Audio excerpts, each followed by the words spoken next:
What's up, friends?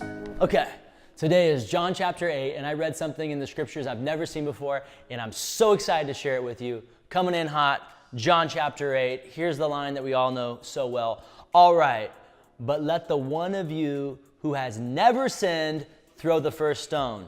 Then he stooped down again and wrote in the dust. Jesus is teaching, and they bring in this woman caught in the act of adultery.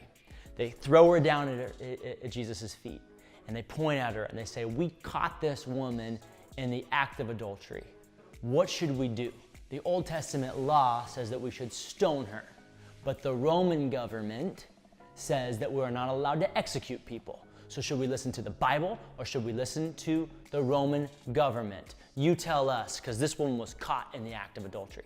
Okay, a few things go through my mind. One, if you are caught in the act of adultery, there was somebody else who was also participating and engaging in this behavior, most likely a male.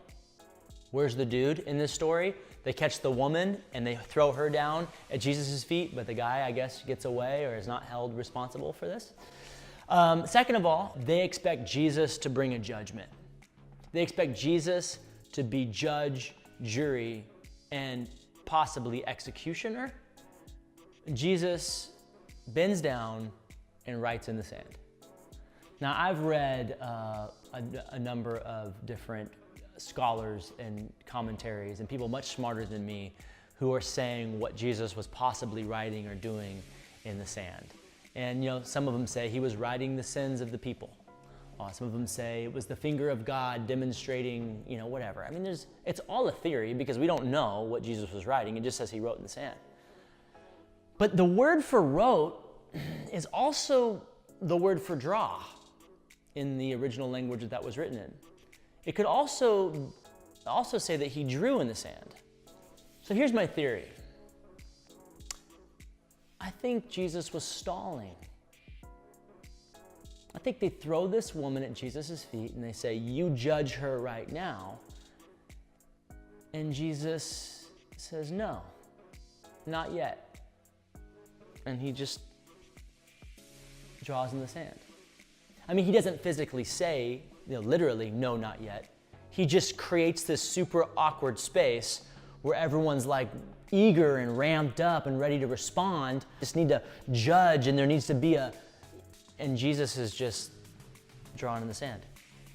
And he looks up, and then he looks back down again. Finally, when the tension is awkward enough, he says that famous line, you, without the sin, you throw the first stone.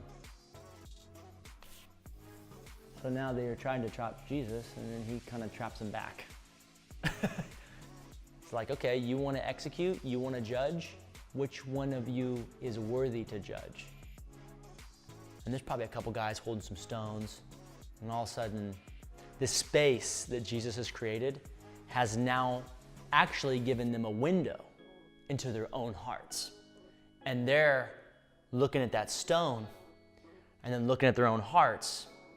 They're looking at this stone and they're looking at the idea of executing someone, but they're also looking at their own behavior and sin and choices, and they realize they shouldn't be judging anybody. So brilliant. I don't know where you are in this story, but some of us are a little bit too quick to judge. And I think what Jesus is doing here is he's saying, you don't gotta rush into that judgment.